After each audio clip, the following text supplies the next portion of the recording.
Rồi video tiếp theo các bạn, mình chia ra 2 phần đi xem cho nó khỏe. Rồi mình đấu qua tiếp điểm này, mình đấu qua B1 B2.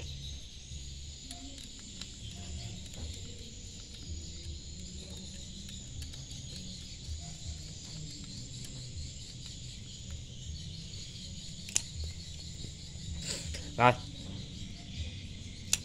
B1 B2 nghĩa là khi mà mình kéo xuống á, thì tiếp điểm này B1 B2 mở ra là còi nó không có kêu. Khi mà nước lớn thì tiếp điểm này nó đóng, nó đóng lại thì B1 B2 nó sẽ tính đóng tiếp điểm thì còi sẽ kêu. Rồi vậy là xong với cái phần phao nha các bạn. Rồi giờ mình sẽ đấu nè.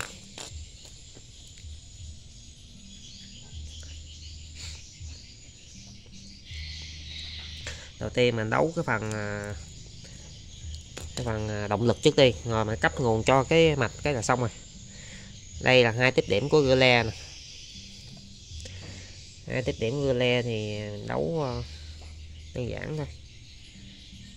Đầu tiên là nguồn nè. Đầu tiên nguồn nó đi tới nè.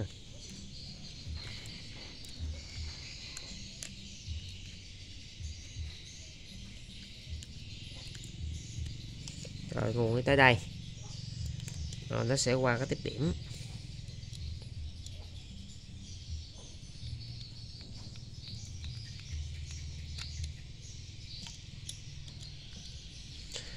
Rồi tiếp điểm đi qua một cái cực của phao, của cực của còi nè.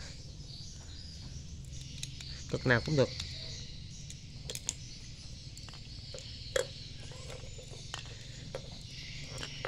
Bây giờ á, khi mình ghim cái này vô đây á,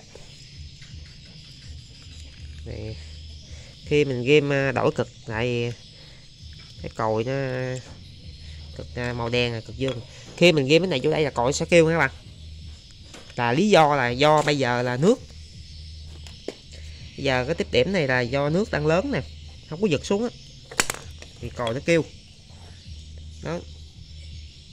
Còi kêu nè, nước tại vì mình nước đang lớn nè. Bây giờ mình cho nước gồng đi. Nước gồng mà kéo phao xuống nè. Đó, kéo phao xuống, bây giờ mình giữ nguyên cái trạng thái dây này đi. Cột cái này lại.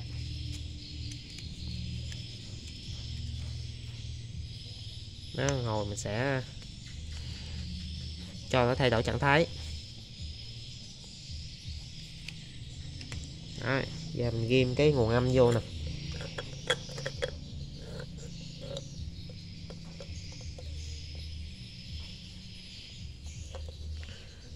Đó, ghim nguồn âm vô.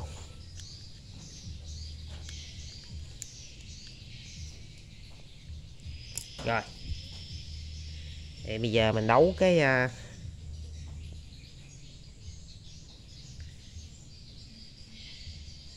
nguồn điều khiển vô. Mà muốn đấu gì á thì cái mạch này lúc nào nó cũng làm việc. Thôi bây giờ đấu kiểu khác đi. Mình đấu là kiểu như là bây giờ miễn mà mình đấu kiểu này cũng được, nhưng mà khi mình ghim này vô á, thì này nó đóng cắt đây nè. Nè, khi mình ghim vô nó đóng cắt luôn rồi. Còn đóng kêu, nhưng mà cái này đóng cắt thì nó để cho cái này đóng cắt hoài cũng không được. Thôi bây giờ mình đấu kiểu khác là khi mà phao nhận được tín hiệu nước lớn nước trồng mới cho cái mạch module này làm việc luôn. Thì mình đấu kiểu khác thôi, không có gì đâu. Thì giờ mình sẽ đấu phao qua đây.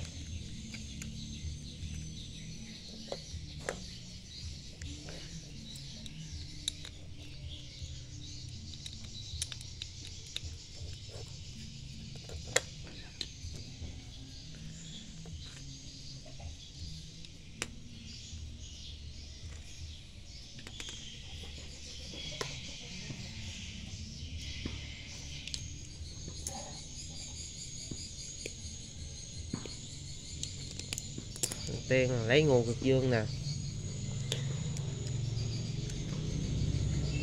Lấy nguồn cực dương vô phao.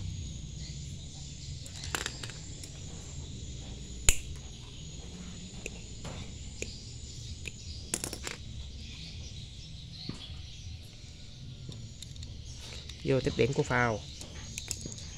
Rồi này cực dương của module nè, vô đây là khi phao tác động á, thì tích điểm cái mạch module nó mới làm việc luôn. Mình làm vậy mất công đó. Tín hiệu nó không có chớp hoài.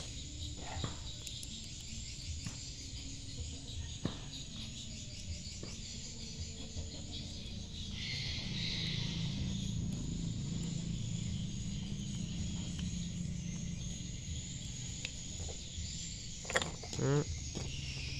Này vô đây. Rồi. Rồi cái cầu này mình nấu kiểu này. Rồi mình giãn cấp luôn cho nó. Cái này vô đây.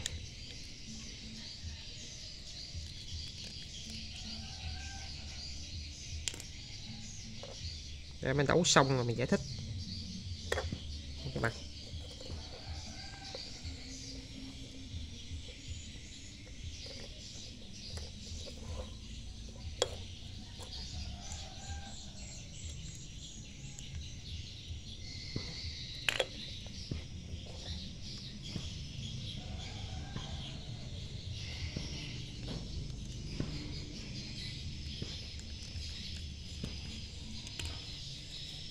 Rồi mình đã đấu xong.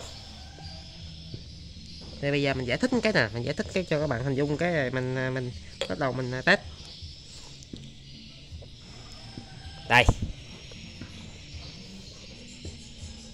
nè, bây giờ là đầu tiên nè là mình cấp nguồn vô cái mạch này đó, nhưng mà cấp nối tiếp qua một cái phao, nối tiếp qua phao thì khi phao mà nhận được tín hiệu là nước lớn nước ròng đó thì cái mạch này nó mới làm việc. Hiện tại bây giờ là mình cho cái phao là nó đang giật xuống, nước ròng nó đang kéo cái phao xuống, hai cái trái này nè nó đang kéo cái phao xuống. Thì hiện tại bây giờ là tiếp điểm B1 B2 mở ra thì cái mạch module này chưa làm việc. Rồi bây giờ cái tích điểm của relay nhỏ này á thì mình cũng đấu nối tiếp với thằng còi luôn các bạn, đấu nối tiếp luôn.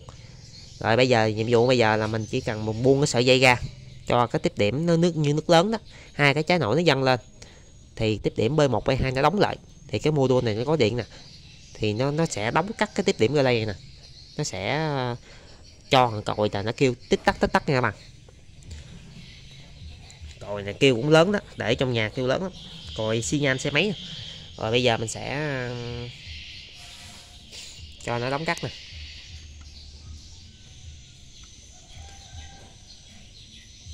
Rồi bây giờ mình giả sử là cho nước cái gồng nữa các bạn, nước cái gồng.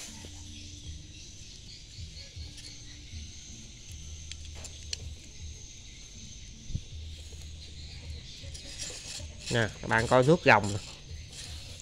Nước gồng mình buông cái dây này ra nè là còi nó sẽ báo nè. Nè mình buông nha, 1 2 3. Ý. Sao chưa nữa. Rồi giục dây giục cái dây này nè các bạn, giục dây này, giục dây nguồn. Rồi để mình đấu dây nguồn lại rồi mình buông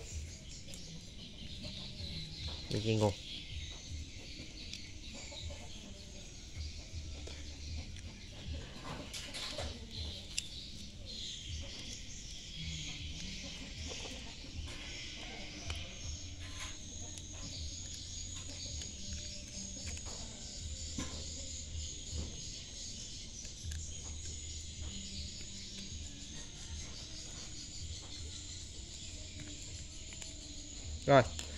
Rồi bây giờ mình sẽ buông cái phao này ra nè, các bạn coi là cào còi nó báo liền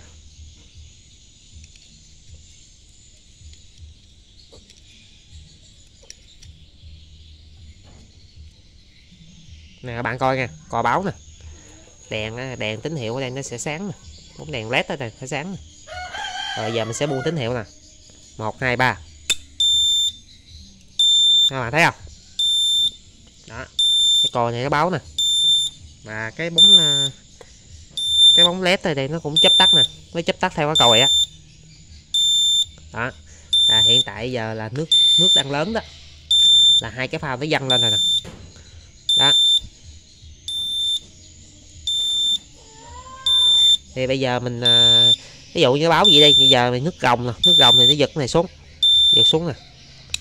Đó thì nó hết kêu. Đó, nước lớn thì nó văng hai cái phao lên nè. Đó, còi nó sẽ kêu. Thì bây giờ cái mực nước mà còi này á thì mình cài theo cái mực nước là các bạn muốn cái mực nước nào mà bao nhiêu á thì các bạn cài tới cái mực mình cần, mình muốn cái mực nước là lớn cái đó mà nó báo cho mình biết á thì mình cài. Ví dụ như nước ngập tới xăng đi, còi chưa ngập nhà mà ngập tới xăng thì cho còi báo rồi cho mình chuẩn bị, mình thức mình có ngủ quên nên mình chuẩn bị dẹp đồ thì kia sẽ nó trôi. Rồi cái này là các bạn muốn ứng dụng ở đâu cũng được. Đây là cái mô hình thì chút nữa mình lắp cho nhà mình, và các bạn muốn ứng dụng đâu cũng được. Các bạn muốn ứng dụng là bơm lên đâu báo khi nước đầy gì đó thì các bạn làm các bạn. Và cái này các bạn tích điểm tích điểm relay này các bạn có thể đóng cho cắt cho một cái gì cũng được. Các bạn có thể đóng cắt cho một cái còi 220V cũng được, hay là đóng cắt cho một cái chuông 220 cũng được nha các bạn. Cái relay này nè, tích điểm relay này đóng cắt cho chuông còi đều được. Rồi bình này á, thì đây là mình lấy bình mình xài cho nó tiện thôi. Các bạn xài điện 220 thì qua cái bộ adapter 12V là xong. Rồi mình buông một lần nữa cho còi nó báo nè. Đó, các bạn thấy bóng đèn led rồi nó chớp tắt theo cái còi nha các bạn. Đó, nó chớp tắt theo cái còi. Rồi video cái này kết thúc nha. Cảm ơn các bạn đã xem video của mình. Hẹn gặp lại các bạn video tiếp theo của mình nha các bạn.